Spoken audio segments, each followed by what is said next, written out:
Hey, do you want to know how the season finale of The Mandalorian ended? I'm just kidding. I was just messing around with some PLA trying to figure out which type of plastic I can use for this type of model. I can tell you right now that any glass filament, as they call it, probably won't give you the best quality. If you're looking for fine details, this is not the one.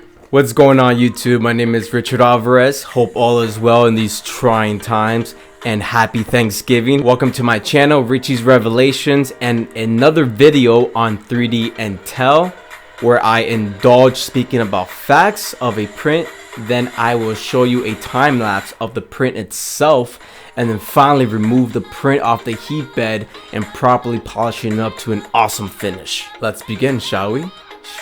Spoiler alert, if you have not seen any episodes of The Mandalorian, well, that's just too bad. I just broke that. I'm just kidding. Pause the video and go watch that, because the last episode was just epic. Let's jump into some facts, shall we?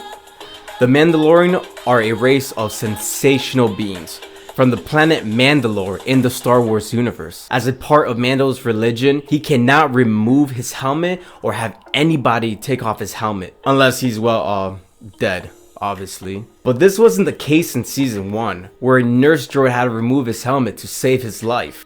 And let me tell you, he was pissed off.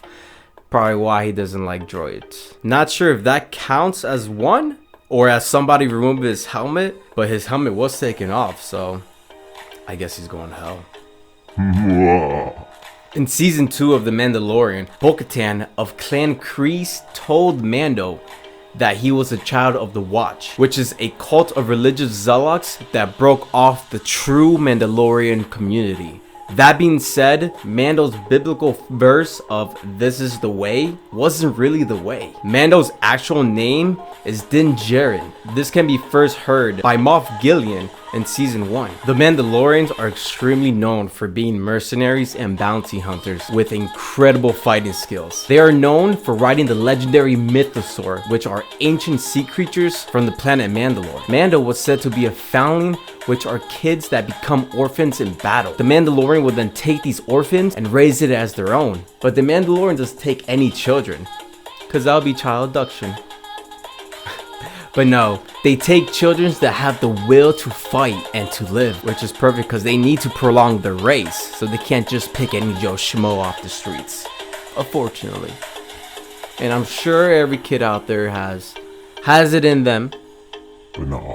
The Mandalorians from the planet Mandalore always wear distinct armor, including a helmet which is a T-shaped visor. The Mandalorians' armor are made of Beskar, which is a rare element only found on the planet Mandalore. The rare element Beskar is so unique that it can actually reflect blasters. This is one of the reasons why the Mandalorians are so powerful. In the recent episode of Mandalorian, after finally finding other Mandalores, Bo-Katan sent him to the city of Kaldon on the planet Corvus. There he found the Jedi Ahsoka Tano. After meeting Ahsoka Tano with the proper handshake, she used some sort of telepathy to understand the foundling and revealed that his name was actually Grogu, which honestly, I don't believe it really suits a little whippersnapper. You know, it's like meeting a kid and you build this bond and then you finally realize his name was Gandalf.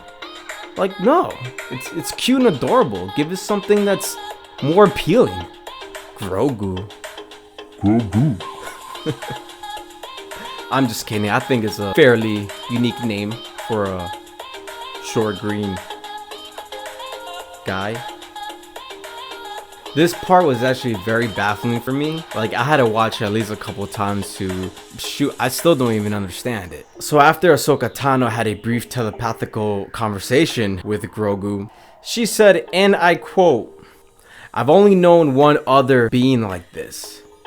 A wise Jedi master by the name of Yoda." I thought the baby was Yoda. That predates, like, I don't know, centuries ago. But I guess it's not. I don't know, maybe I missed something in the previous episode, but please, if you can explain to me what's going on here, because I'm so confused. And I just hope there's other people confused out there just as bad as I am, because this was a kind of a letdown in a way. Well, that comes to a closing of segment 1 of 3D Intel. Now I'm going to show you a quick time lapse of the Mandalorian himself. Enjoy.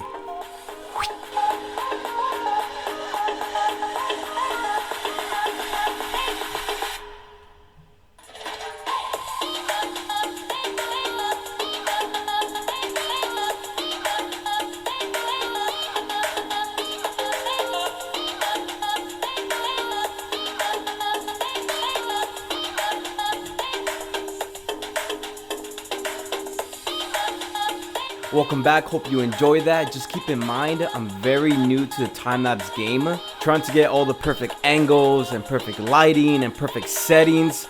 It's a lot harder than it seems, but I'm having a lot of fun as I go. And most importantly, I'm learning with every video I release. So with that being said, I need you, the viewers, to hit that subscribe button and smash that like button for I could keep making these videos. And if you don't, that's okay, but I am gonna get you with my little Mandalorian blaster. I'm just kidding. If you watch the end part of the time lapse, you can see when it got to the gun barrel, it turned into some soft served. So I had to go back into my slicing program and reprint the hand and the gun. Pew, pew. Well, hats off to you folks for making it this far into the video. Now it's time to put everything together and remove all the unwanted details and apply a nice coat to it to make it really pop. Enjoy. Alright, as you can see, the dismantled hand with the blaster. There is a lot of oozing between the calves and the groin, so I'm just going to use my little blade here and mostly my knife and my little tweezers to get into underneath the armpit. But other than that, I think the lines came out beautiful. Helmet details came out amazing, and I cannot wait to add the coating to make it really pop out. Well, let's get to it.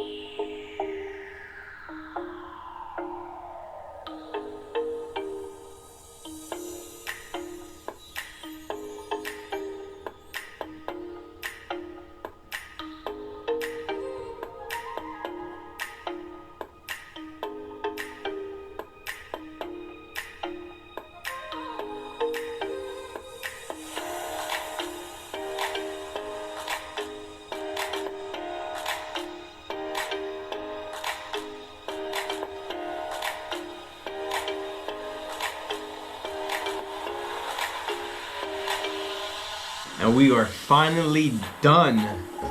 Well, not quite, but finally just got done removing the unwanted parts and all of the oozing. And I think it came out pretty cool, if I do say so myself. The cape, it's honestly my favorite part. Like there wasn't any issue with it.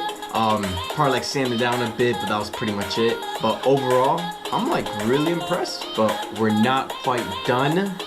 Now I'm going to apply the XTC 3D. Last time I put so much, they said it was a 2-to-1, which I'm going to stick with, but I filled this cup maybe like 1/4 the way, and after applying it on the grooves, I had so much left over and it was such a waste. So I'm probably gonna do maybe right around there. Still keep it at a 2-to-1 ratio, but a lot less because stuff is expensive. Let's get to it. Super pumped. Whoosh.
And that comes to the end of the second episode of 3D Intel.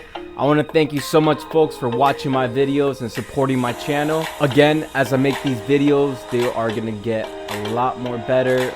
I'm learning so much with all these video editings and all these time lapse and things in that sense. So before I go, just remember to hit that subscribe button and smash that like button for I can continue making these videos. And again, thank you so much for watching. Love you, folks. Stay safe and happy holidays.